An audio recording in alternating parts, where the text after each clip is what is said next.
The wind howled through the narrow alley like a warning, sharp and biting against the dim glow of a flickering street lamp. Trash cans clattered in the distance, and the city's noise faded into a dull hum behind the forgotten walls of this neglected corner.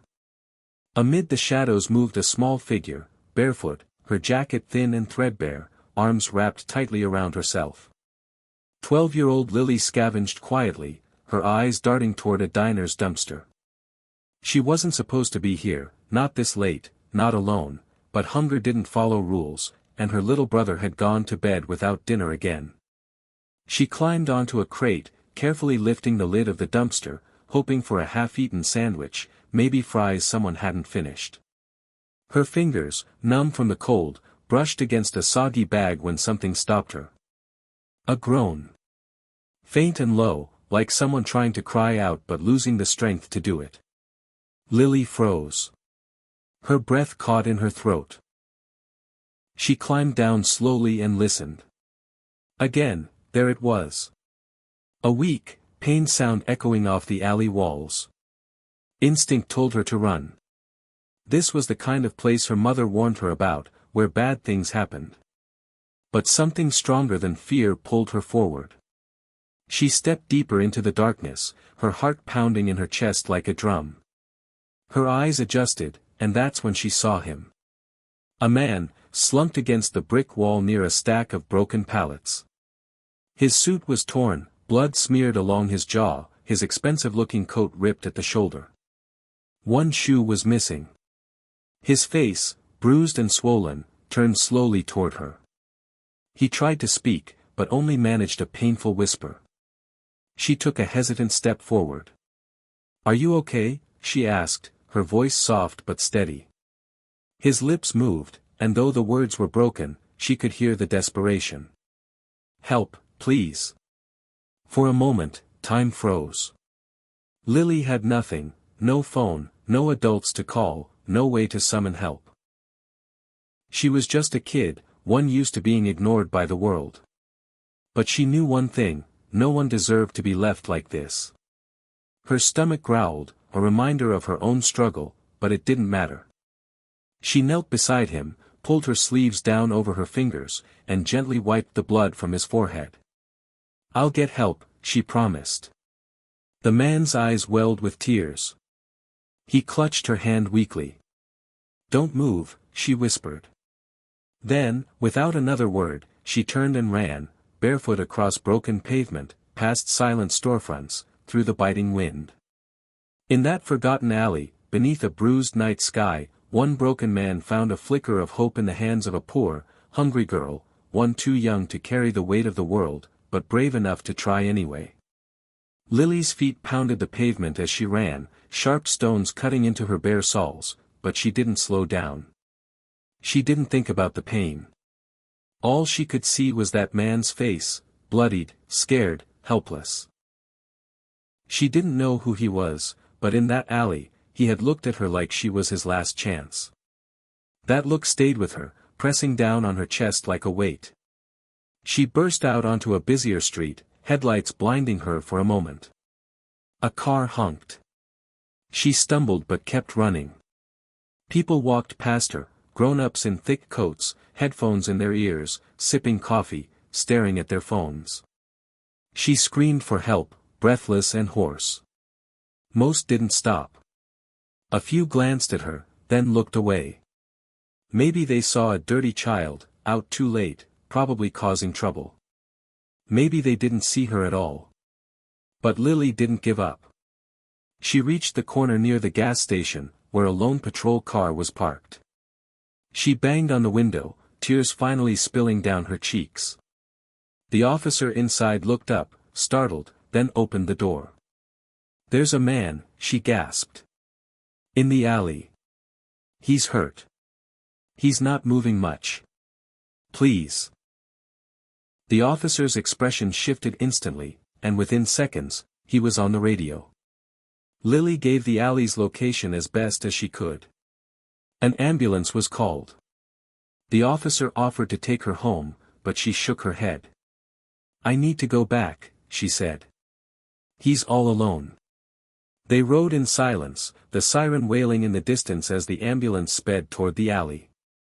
When they arrived, paramedics were already lifting the man onto a stretcher. He was barely conscious, his face pale, lips cracked. One of the EMTs turned to Lily. "You found him?" he asked, surprised. She nodded. "You saved him, kid." Lily said nothing, just watched. The man's fingers twitched as they strapped him in. Then, with what little strength he had left, he turned his head toward her. One eye opened slightly. He reached out. Lily stepped closer, unsure. He grabbed her hand. His grip was weak, trembling, but he pulled her toward him. His lips moved. She leaned in. He whispered something. Something quiet, strange, full of emotion. And then, he closed his eyes. Lily stood frozen as the paramedics rushed him into the ambulance. The words he had whispered echoed in her mind, but they didn't make sense. Not yet. As the ambulance pulled away, the officer looked down at her. "You okay?" Lily didn't answer right away. Her hand was still warm from his touch. She had nothing to offer that man. No money, no power. Just compassion. Just the courage to act when no one else did. And somehow, that had made all the difference. She turned back toward the alley, her heart still racing, the mystery of his words sinking deep into her soul. She had made a choice, and that choice had saved a life. The ambulance doors slammed shut with a final thud, and the siren wailed as the vehicle pulled away, vanishing into the blur of city lights. Lily stood in the glow of the street lamp, wind tugging at her sleeves, her breath catching in the cold night air. Her fingers still tingled from where he had held her hand, just for a moment, but in that moment, something had shifted. The whisper. It kept repeating in her mind, playing like a record stuck on a single line. The words had been soft, broken by pain, but they were clear. 4 words. That was all he had the strength to say. "I remember her eyes." Lily hadn't known how to respond. She had just stared at him, confused. He hadn't called for help. He hadn't begged her to stay. He hadn't asked for forgiveness or tried to explain what happened. No name, no thank you. Just that one sentence, spoken through bloodied lips and shaking breath. "I remember her eyes." And then, as if those words had drained the last of his energy, he let go of her hand and closed his eyes. Lily hadn't moved for several seconds after the ambulance left. The officer had offered again to drive her home, but she shook her head, too dazed to speak. The whisper kept playing in her head. Who had he seen in her? Someone he once knew. Someone he lost. Or maybe, someone who once saved him. She slowly walked the long blocks back to her building. Every step hurt, but she didn't notice. Her mind was 1,000 miles away. Her apartment was on the 4th floor of a crumbling building, and she climbed the stairs quietly, not wanting to wake her little brother. Inside, the room was dim. A cracked photo of her grandmother sat on the table by the bed, the only thing Lily's mother had kept after they lost their last home. Lily stared at it, drawn to the eyes in the picture. Warm. Deep. Full of kindness. Her heart skipped. She ran to the kitchen drawer and pulled out the photo her mom always tucked away. It was older, grainy and faded, but still clear enough. A younger version of her grandmother standing by a soup kitchen, smiling at someone behind the camera. I remember her eyes. Could it be? Could he have known her? Her grandmother had passed away when Lily was just 5, but she remembered the stories. How she volunteered at shelters. How she gave away her own winter coat one year to a stranger on the street. How she believed that even the smallest kindness could echo through someone's life. Suddenly, the whisper wasn't just strange. It was haunting. Familiar. Important. That night, Lily lay awake with the photo clutched to her chest and the words repeating in her head. She didn't know yet how, or why, but something told her the man in the alley wasn't just any man. And somehow, her grandmother's kindness was still alive, in her, and now, maybe, in him. The next morning dawned gray and quiet. The city moved on like nothing had happened, cars honking, shopkeepers unlocking doors, buses hissing to a stop. But inside Lily's apartment, the air felt different. Heavier. Charged. Her little brother still slept, curled under a thin blanket, unaware of the storm that raged in Lily's mind. She sat at the window, clutching the photo of her grandmother, the words from last night still looping in her head. I remember her eyes. She hadn't told her mother what happened, not yet. What would she even say? That a stranger had whispered something that cracked open the past like a secret door. That the same woman who once gave her everything may have meant even more to the world than Lily ever knew. She was still lost in thought when she heard the sound, quiet at first, then louder. A sleek black car pulled up outside their building. Not the kind of car anyone around here drove. It was polished, expensive, out of place. Lily's breath caught in her throat. A man stepped out slowly, leaning on a cane, dressed in a long coat and dark scarf. His face was bruised but healing. The same man. The one from the alley. Lily darted to the door, heart racing. Her mother, already awake, opened it before Lily could even speak. She stepped into the hallway, surprised to see the stranger standing there. "Ma'am," he said, voice warm but shaky, "I hope you don't mind me stopping by. I needed to see your daughter." Lily appeared beside her mother, gripping the doorway. The man smiled at her, then turned back to the woman. 20 years ago, he began, I was homeless. Alone. Addicted. I tried to end my life by jumping into the river. Her mother gasped softly. But someone pulled me out. A woman. His eyes turned misty. She gave me dry clothes, a hot drink, and more kindness than I'd ever known. She didn't ask questions. She just sat with me, told me I still had worth. She stayed until I believed her. Lily stepped forward, heart pounding. She wore a scarf with tiny sunflowers on it, he said, eyes locking with hers. And when I saw your daughter's eyes last night, I remembered them. The same eyes. The same light. I realized, it was her granddaughter who saved me again. Lily's mother brought a hand to her mouth, tears spilling. The man turned back to Lily.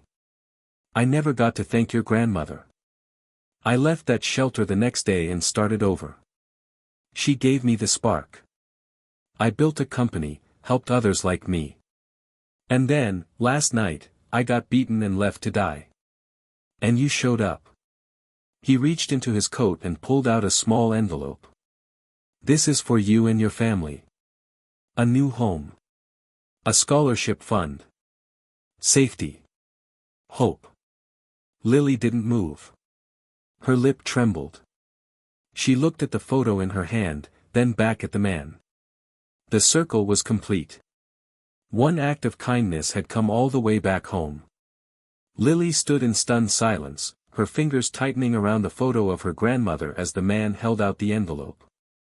The weight of everything that had just unfolded settled on her small shoulders like a warm, heavy blanket, not of burden, but of something far more powerful. A connection. A legacy. Her mother reached out with trembling hands and accepted the envelope, unsure of what to say. Her eyes darted between the man and her daughter, her expression a mix of shock and awe. She opened it carefully, revealing a neatly written letter, a set of house keys, and a document stamped with an official seal. Her breath hitched as she read the words aloud. A fully paid home in your name, education support for both children, a monthly stipend for living expenses. Lily's eyes widened. Her voice came out in a whisper. We're getting a home. The man nodded slowly, his gaze locked on hers. Not because you asked for it. Not because you saved someone wealthy. But because you reminded me what I owed. What I never got to repay. Her little brother peeked from behind the door, rubbing sleep from his eyes. "Lily," he mumbled. She turned and smiled at him, something in her chest beginning to crack open. Not from pain, but from a joy so deep it felt like sunlight pouring in where only shadows had lived. The man crouched down, wincing slightly, and looked Lily straight in the eyes. "You have your grandmother's spirit. She changed my life. You did too. Kindness doesn't disappear. It stays in people, waiting for moments like this." Tears welled in Lily's eyes. She didn't care about the house or the money, not really. What made her chest ache and her throat tighten was the idea that something her grandmother did decades ago had rippled all the way into the present. That her own act of compassion had brought that ripple full circle. She thought of all the nights she'd gone hungry, the cold mornings, the times she'd wanted to give up. And yet, she never stopped caring. Never stopped helping when she could. She remembered her grandmother's words, simple, almost forgotten: "The world may not always be kind to you, but be kind anyway. One day, that kindness will find its way back." And now it had. Lily reached out and hugged the man tightly. He froze, then gently wrapped his arms around her. For a moment, neither of them spoke. They didn't need to. The embrace said everything. As they stood there, 3 generations of connection, pain, love, and grace stitched together by a single thread of kindness, the city outside carried on. But something had changed, right there on the 4th floor of a crumbling building. Hope had found its way home. And Lily, the barefoot girl who once searched dumpsters in the dark, now stood in the light, forever changed, forever reminded that even the smallest act of compassion can echo through time and save a life.